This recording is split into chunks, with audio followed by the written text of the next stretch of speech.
Hi there, crafty friends. Welcome and thank you for joining me. My name is Melissa, and today I thought we would make a card using Herb Garden from Pink Fresh Studio. Now, I think this is going to come out super cute. We have a stamp set, a die, and a 4-piece stencil set. And we've got quite a few different little sentiments on here that are really cute. We've got some rosemary, some thyme, some mint, and some sage. At least I think that is mint. That's kind of what I'm using it as. So let's go ahead and get started. I have got my Misti set up here, and what I did was I've got my stamps already in there, but because we do not have a stamp for the tin here, I'm just going to make sure that I have my stamp up high enough on my paper that I still have room on the bottom for my tin when I stencil it. So let's start by stamping our herbs. And for that, I am using licorice. We don't need it super dark because we will stamp again once we're done. So we can also get that fresh herb stamp in there.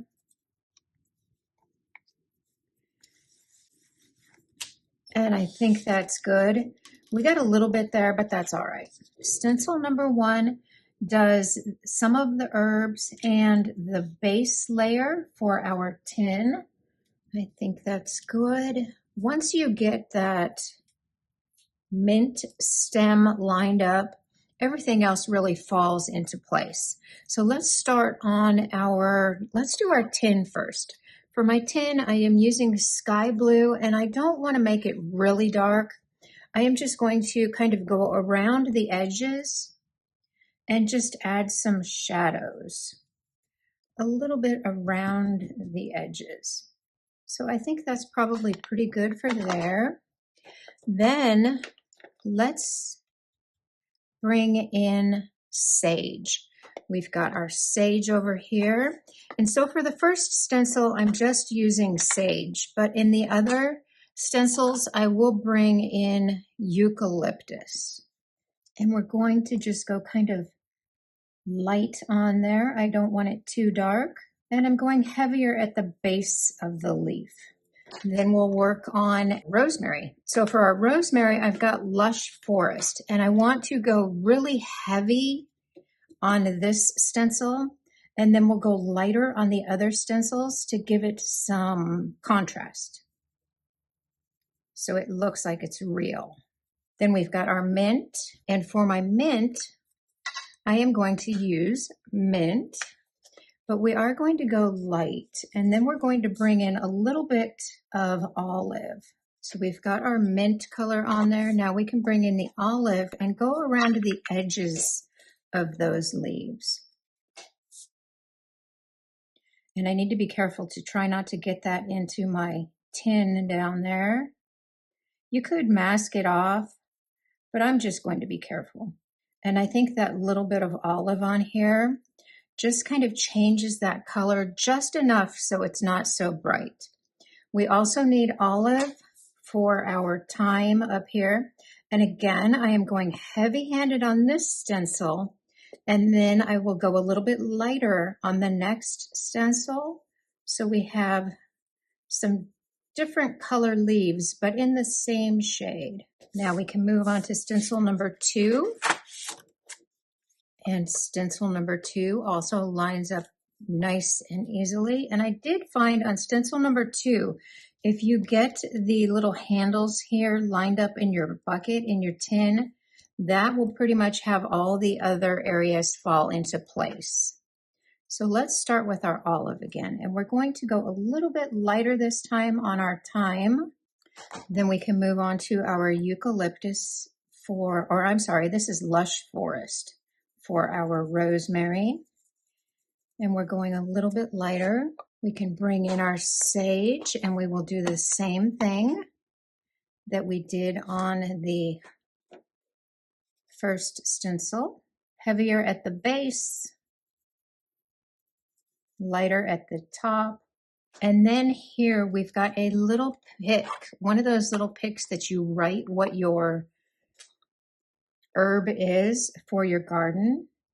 And I'm going to use brown because the handles in my next stencil will be brown. So I'm just going to go very light around the edges, the same way I did with my tin. I don't want it too dark. So now we need to do the handle here. And in my mind, that is going to be like an aluminum or a metal. So we are going to be using Rocky Slope here. And we're just going to fill in those areas. And stencil number 2 is done. This comes together so quickly. We are moving on to stencil number 3. And I found that once you get that stem lined up, the other images just fall right into place. So let's bring in some olive on our mint leaf. We just want to get that a little bit darker.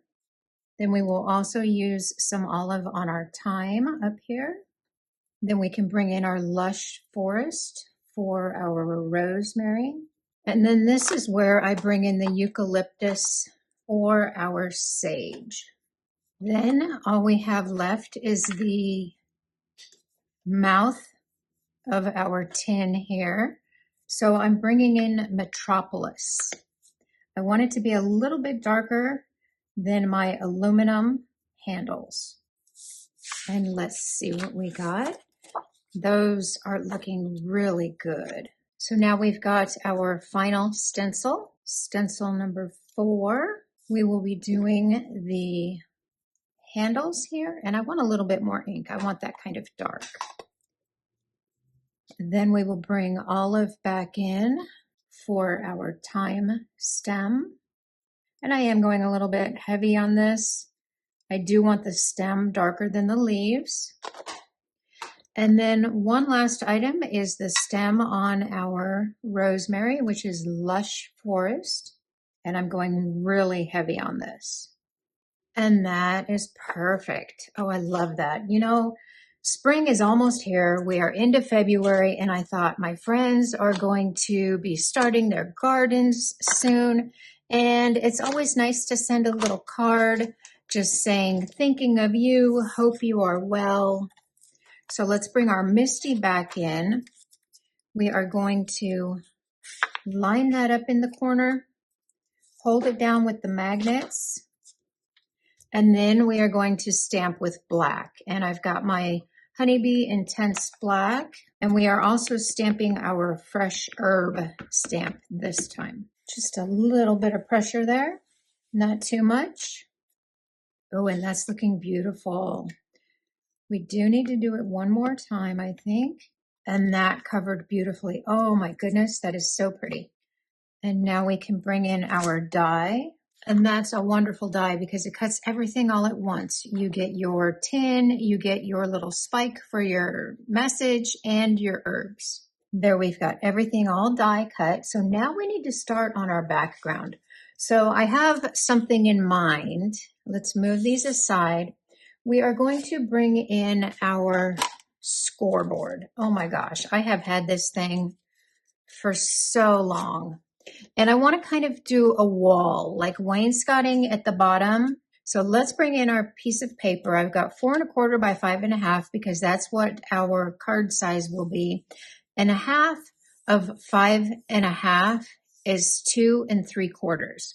So I'm just going to score in the middle, and then I'm going to go over 1, 2, 3, 4 notches, and I am going to score again, 1, 2, 3, 4, score again, because I want even marks, 1, 2, 3, 4, and I'm just going to continue that all the way down, and then also do that on the other side, 1, 2, 3, 4, and we want to make sure that we go down far enough because we don't have to go all the way, but we will be trimming this, and I want to make sure that I go down far enough. So we're going back the other way, 1, 2, 3, 4, and scoring. Then we are going to flip this and we will score, oh gosh, I think it was at 1.5. So let's score down at 1.5. And then if we want to, we can bring this back in and we can just reinforce those lines going the opposite direction. So I've got that scored. I hope you can see those marks in there, but you can see it in person. We've got that scored. Let's bring in another background, 4.25 by 5.5. And what we want to do here is we are going to bring in the other half of our wall, and I'm not sure which one I want to use. I didn't know if I wanted to use a blue, a green, or a gray. I think I want to go with the gray. I think that those herbs will look really nice against that gray background. So let's trim this. And for this background, I used Honeybee Stamps. What is this called? This is called Plaid A2 Hot Foil Plate. And I just love this. So I've got a piece of gray cardstock here, and I white hot foiled that. And this is 4.25 by 5.5. Let's cut this to 2 3/4.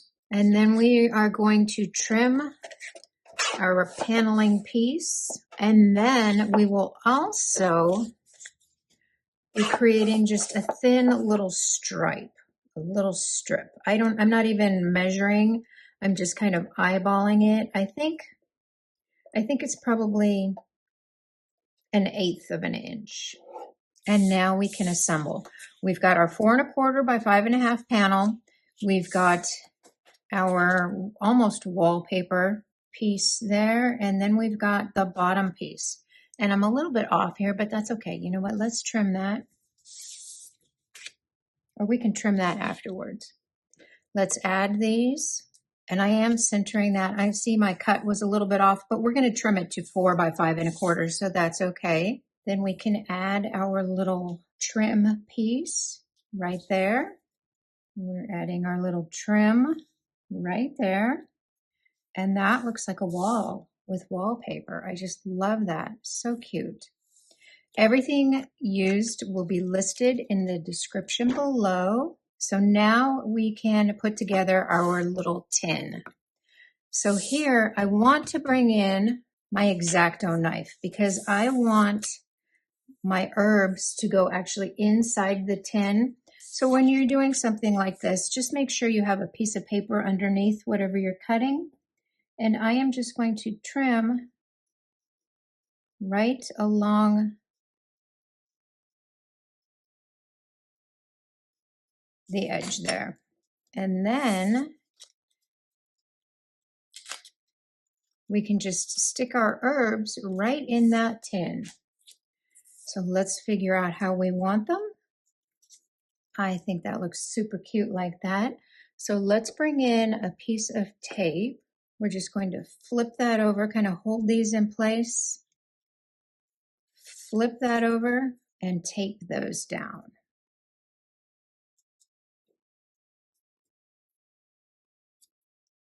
And because we just used a little piece of tape, if we need to, we can still move them around. I think that's looking pretty good. Then we've got our little pick here. Let's figure out what we want. I think we will use our black, and I think we will go with hello. Just saying hello. And we're going to be brave. We are just going to stamp directly on here. You want to look over that stamp and just go for it. And that came out super cute. We will figure out where we want that one in here. We'll stick him in. We need to get him underneath that tape on the back. And then I also have a couple others that I did. I've got So Glad We're Friends. Hope you are doing well. I think I like that one. Hope you are doing well. Let's use the So Glad We're Friends. I'm indecisive. We will find a place to stick that one also. I think that looks good. Give it a little pressure so it stays in place. And then we can add some foam tape behind this. And here I am just going to use the strips because they will help me get in these little areas. So I went ahead and I trimmed my panel down to 4 by 5 1/4. I took that over to my big trimmer because that way I could get nice clean cuts on that since we had several pieces of paper stacked. Then I've got my image here. I've got foam strips behind that. And I just love these foam strips that I get on Amazon because they're not that thick, but they give you just the right amount of dimension. So let's add this to our wall. I want to try and center that, and I can use the markings on my wainscoting. Is it wainscoting or wainscoting? I don't know, wainscoting. I can use the marks on there to center my tin, and we can just kind of fluff these up a little bit. And those foam strips did help keep our herbs in place, all attached. So then I've already got foam tape on the back of my panel, and that is almost done. That is so cute. I'm thinking we may need to put a little bit of glue back behind those picks so they stay in place. Now all we need to do is add some embellishments. And for that, I've got Pink Fresh Studio Leaf and Aqua glitter drops, and that card is done. Super cute. So I added the leaf glitter drops where my little rivets would be on my tin, and then I just scattered in different sizes the aqua drops, and that is so cute. Thank you so much for spending time with me today. Everything will be listed and linked in the description below. I will see you next time. Thank you. Bye-bye.